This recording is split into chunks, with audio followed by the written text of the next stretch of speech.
understand your design without animation. So it's kind of interesting to think about. When we think about computer graphics, we think, well, okay, we have a perfect perspective or a very good perspective, and we can have a bunch of them. But we always have to look beyond that and say, what else does computer graphics give to us? What does it give to us that we have never expected of ourselves in our profession to this time? Animation is one of them. This is the interior of the architecture court at University of Minnesota, another result of another typical student project.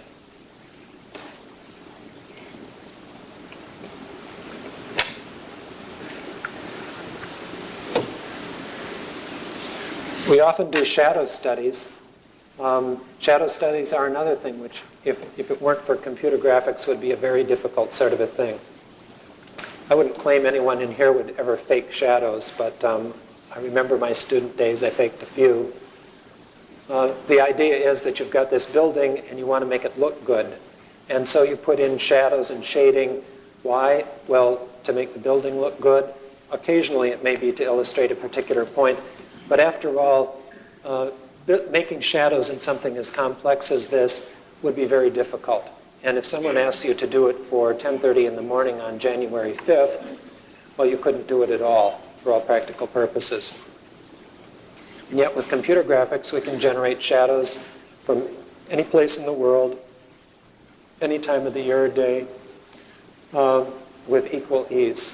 And so we can really begin to understand shadow movement, the effect of shadows, and do it from a realistic standpoint rather than from some kind of a guess. We also use computer graphics for analysis. In this case, the computer graphics have been lifted, you might say, off the IBM equipment that it was generated on, brought into another environment, which is another IBM setup, but it has a Targa board.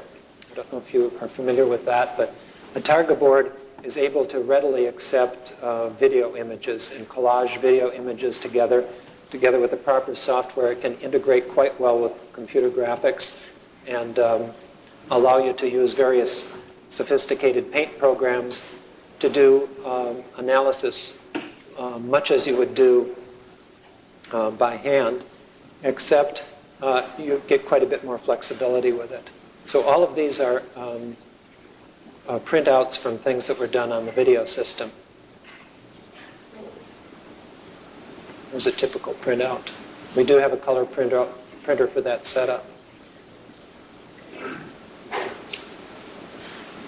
So in this case, obviously we're using color for diagrammatic purposes. Often we think of color as the realistic color of whatever object we're trying to do. And so often in computer graphics, it seems one of our aims is to, as realistically as possible, replicate our design or something we're looking at. But color can also be very effectively used, of course, for diagrammatic purposes. In this case, the person was using it purely for diagrammatic purposes. And it's also very common to draw over the computer graphics, notate it, and play around with it. We have kind of an interesting exercise that I give to the students, and that's that we have, they have to generate something. They do their design in computer graphics, print it out, and then sketch and draw over it the things that they would like to change. And we do this at a number of different scales, not just a far distant scale, but something also that's very close, something that's close enough to be a sort of a detail. And in each case, they have to design changes. And then we go back and look at the nature of the change that each one of those drawings caused them to produce. And it's kind of an interesting thing because we take a distant view, close view, and a very close view, and work with it. And of course, you come out with completely different, the nature of the change, the scale of the change is completely different for each one of the three drawings. And yet often when we design something, we don't think all that much, when we start to draw things up, we don't think all that much about what scale should we be drawing it? Really, what scale? Not just does it fit on the page or does it get the job done, but what scale, exact scale, is necessary for producing and for understanding the, and for doing the type of design changes that we would like to make. Here's another typical shadow study. We also use the video equipment quite a bit. In this case, this is a prairie-style house in St. Paul, which was videoed in. Here's some computer graphics that was generated on the computer graphics. This is an introductory assignment to video. The idea here was that the people that live in the prairie-style house are going crazy because there are so many people slowing down and stopping to look at their house. So they decided to put some obnoxious sculpture out in the front lawn, sort of like a scarecrow, to ward these people off. And this is one student's design. And there it is combined with the video graphics. But you can see how effective it is. I mean, you take the computer graphics and are able to pretty much plunk it right into the background. And it's even possible to do shadows. You can see the shadows that are on the ground. Of course, fact of the matter is it was a pretty gray day when this video was taken, so there weren't any shadows. And beside that, we're looking due south, so the shadows are very unlikely. But nonetheless, as something to illustrate the point, it's fairly effective. Of course, there can be other things that could appear on one's front lawn.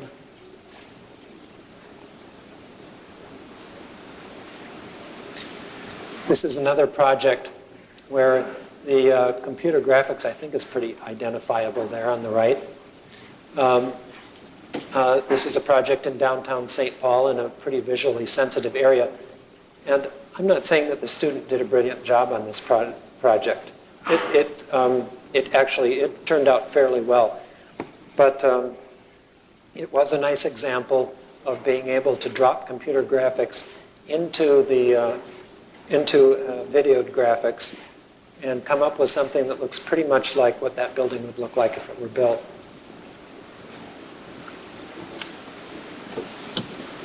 Another view of the same project.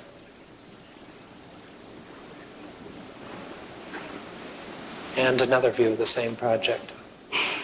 So it's possible by taking a number of different video shots and recording the positions from which they were taken to match those positions geometrically with the computer graphics, and thereby be able to pull off the computer graphics and drop it into the video and produce something like this where the building is at least in the geometrically correct position, then use a paint system to work with the colors a little bit and get it to look pretty much like that student figures it's going to look.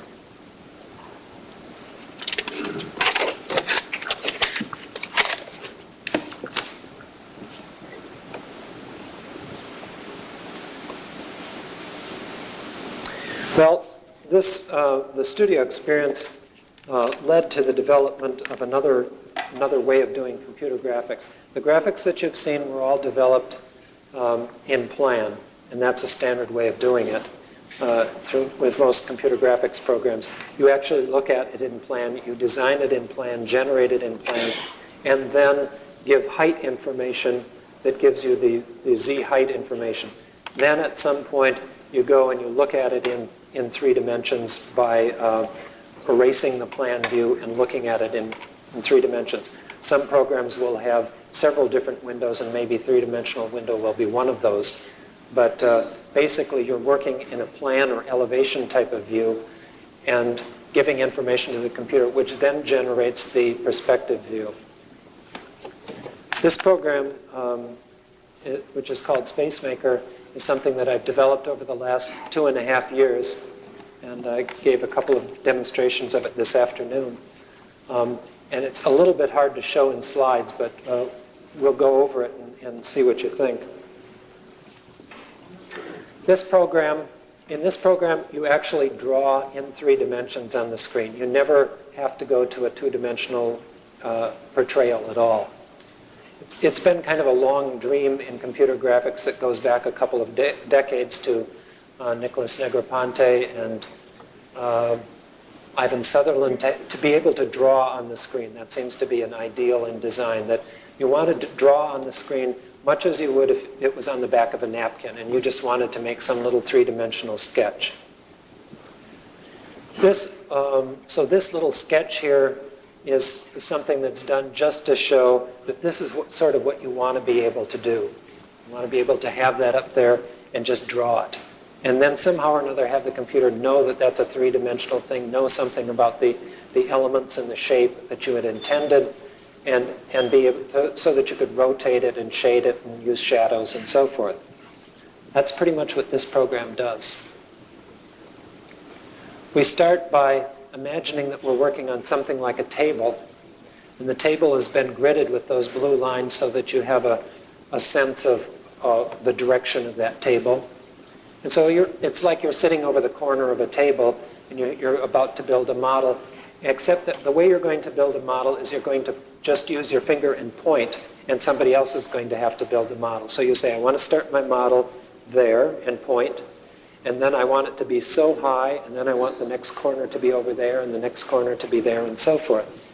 So at this point, we're working on that surface, and I'm saying I would like my little box here to start at that point, and then raise up to that point, and you just raise the mouse up, and it goes up as high as you want it.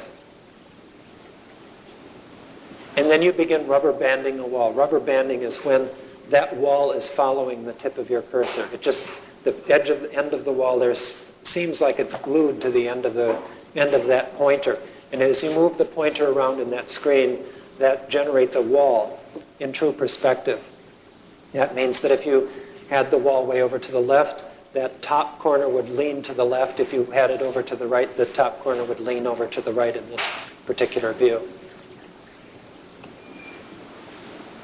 Then you would move the pointer out to that second corner and click once again.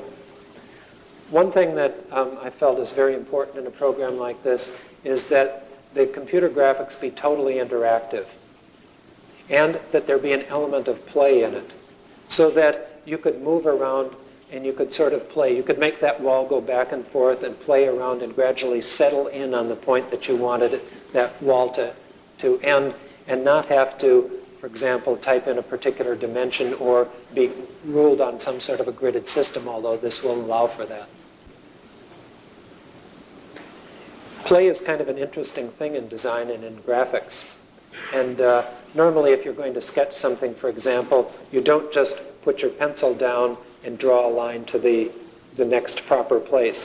You would normally kind of have a loose hand, and you'd start and probably draw a line that was fairly indefinite, at least certainly in early stages of design.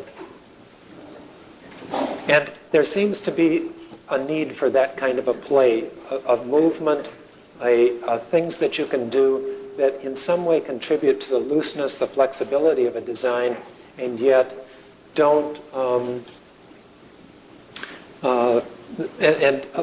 allow you to get the job done. And I think we see that in many cases when we're generating product. For example, if we're talking, we throw in lots of ums and all the rest of that kind of stuff. Maybe somebody could say, well, that's very inefficient. Why do we mumble around and say things that we don't have to say? Well, it seems to be a necessary part to generate a certain amount of what might be called play, whether it's something we're talking, whether it's saying something that we're drawing or whatever. And so there was very much an effort in this program to allow for play and allow for a feeling of drawing and playing around rather than just simply getting the job done, drawing a line from here to there. It doesn't come across here because we're doing a very specific sort of a thing. And there I've finished the box out, and I'm about to close it. And when that's done, in this case, the box fills in with shaded color. It's also possible to have it be still wireframe and so forth. But in this particular case, all of these drawings will be shaded. Well, another issue is what do you want to do? There are several other things that we could make, but we'll take another look at those in a few minutes. How would we modify this then and still stay in that same framework? In this particular case, I've pointed to the top surface and am now moving it up along one of its edges. It was just necessary to take a couple of mouse strokes or a couple of mouse button pushes to do that. And this is now, again, rubber banding up and down. So even if we knew we wanted this particular block to be exactly so much higher, we're able to sort of play around with it, make it a little bit higher than that, a little bit lower, and get a feel for what we're doing, a feel for the way it looks, rather than simply to sort of insist that it be a certain amount higher and then only see the results after it's finished. That's how that would work. And here we do the same sort of thing, except making the box a little bit narrower.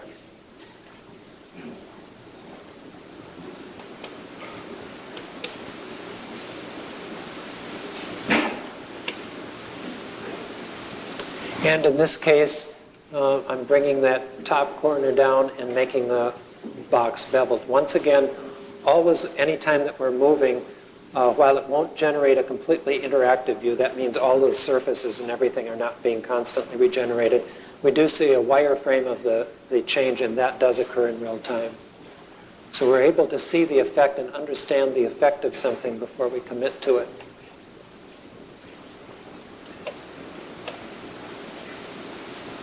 And we're also able to do rotations in much the same manner. We just select the thing to be rotated, select the point about which we want it to rotate, move the mouse back and forth, and the thing rotates in real time. And we're watching it in 3 dimensions. It's not the sort of a thing where we're looking at it in 2 dimensions, rotating it, then generating a perspective to see if that's what we wanted.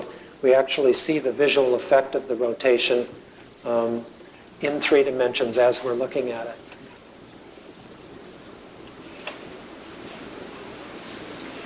Is moving that box around. Once again, that whole box is now moving in wireframe in 3D. We can move it like so.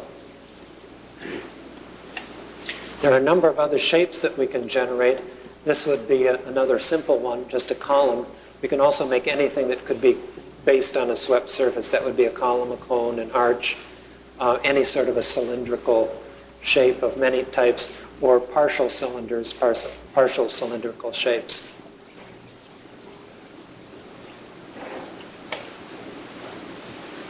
Here I've duplicated it just to make a bunch of them. The duplication also occurs in real time.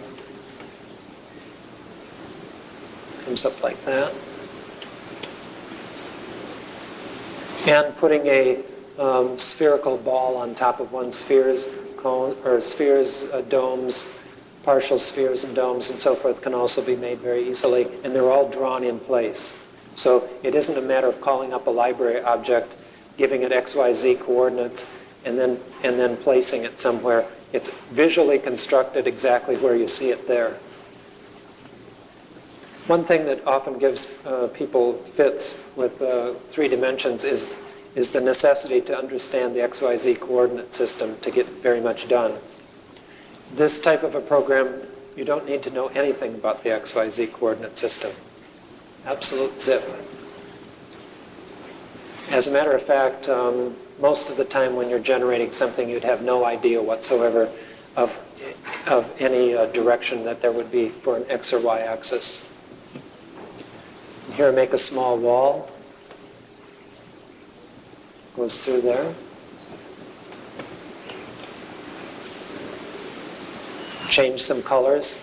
All the colors can be interactively changed on the screen. And generate some shadows. Shadows are generated, as you see from the dialog box, from month, day, hour, and latitude. From that, you can generate a altitude and azimuth in for the sun's position, and then generate shadows. For example, on this August 8th, we generate these shadows here. The shadowing in this system is a full shadowing system. That is, the shadows are generated on objects falling upon other objects and the ground surface, not just the ground surface. So we can do very quick shadow studies with this by just pulling up a dialog box, changing the shadows, so forth. This is one of the ways of changing views. There are about 8-10 ways of changing views in this program. All of them are interactive, so there aren't any view changes that you have to guess at and say, well, I think I want my x to be about 23 and the y, and so forth. In all cases, you are able to either do this, which is sort of like making a photograph, where your camera is on the left, the place that you're looking at is the center, and then you're seeing what will become the screen. Or you choose a subset of your drawing and rotate that, pan it, zoom it, and so forth in real time, so that when you get your new view, you know exactly and precisely what you're going to get, and it doesn't depend on some kind of an approximation. Again, in 3 dimensions, from a design standpoint, you want to be able to generate designs which are precisely the perspectives are precisely the perspectives that you want, not a perspective that's, or rotated just a little bit off this way or a little bit off that way.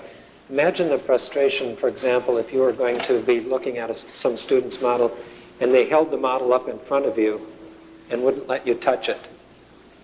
And they also wouldn't let you move. So you just had to stay in one place, and as soon as you kind of tipped your head to say, I would like to look at it just from a little bit over here, why? Because that pleases your design sense. You have an instinct to look at it from that, to understand something about that model. If you couldn't do that, if you couldn't generate precisely the view you want, it tends to be very frustrating. So I felt it was necessary in a program like this to building out a model to any scale we want, up to a maximum dimension of 35 feet if you want to wait long enough, and have the computer graphics generate the model for us. So we've got kind of an interesting round-robin sort of a thing that we could do. We could generate some computer graphics, build a model from the computer graphics, play with the model for a while, video it, and a new tool has been introduced. We tend to think that that what we should do is replicate previous methods. Now, in a way, this model business certainly is replicating a previous method, but it's doing it in quite a different sort of a way. So we're still exploring. I think each school has sort of a different way of going about it. It's a matter of exploring the opportunities and of the people, the personnel at an individual school. Some schools have more or less money, or studio setups which will encompass this sort of a thing, or make it rather difficult. And it's kind of an adventure to think that we're probably on the edge, on the leading edge of something which will be as significant in architecture as the modern movement.